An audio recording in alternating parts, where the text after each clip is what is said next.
국회가 첫 확진자 발생으로 폐쇄된 지 일주일 만에 또 추가 확진자가 나왔습니다.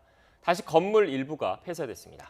국민의힘 당직자가 양성 판정을 받은 것으로 확인됐습니다. 이후 국회 일정은 줄줄이 취소됐습니다. 국회 취재기자 연결해서 자세한 내용 알아보겠습니다. 최민기 기자. 네, 국회입니다. 네, 국회에서 또 코로나19 확진자가 나왔다고요? 네, 그렇습니다. 국민의힘 당직자 한 명이 코로나19 확진 판정을 받았습니다. 이 몸에 이상 증세가 있어서 검사를 받았는데 오늘 양성 결과가 나온 겁니다. 이로써 국민의힘 지도부도 오후로 예정됐던 정책조정위원회 위원장 임명식, 수여식 등 이 공식 일정을 전면 취소했습니다. 특히 지도부 가운데 확진자와 업무적으로 접촉 우려가 큰 이종배 정책위의장은 이 진단검사를 받기 위해 보건소를 간 것으로 확인됐습니다.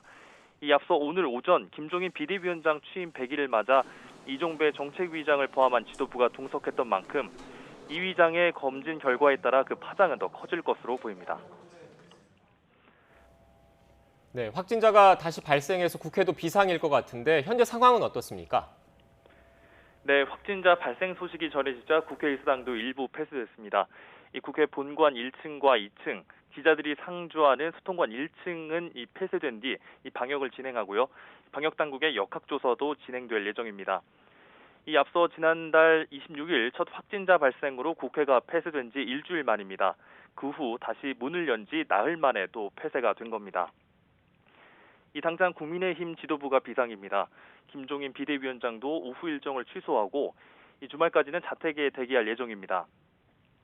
이 국민의힘 주호영 원내대표도 YTN과의 통화에서 이 방역당국 지침을 준수하며 결과를 기다리겠다고 말했습니다. 이 더불어민주당 등 다른 당들도 이 방역당국의 추가 지침이 나올 때까지 일정을 전면 취소할 예정입니다. 이 민주당은 오후에 상임위별 분임 토의를 진행할 예정이었지만 일정도 모두 취소했습니다. 또 결산 심사를 위해 열렸던 예결소위 일정도 중단됐는데요. 이 때문에 국회 폐쇄 기간에 따라서 이후 예정된 정기국회 일정도 줄줄이 영향을 받을 것으로 보입니다. 지금까지 국회에서 YTN 최민기입니다.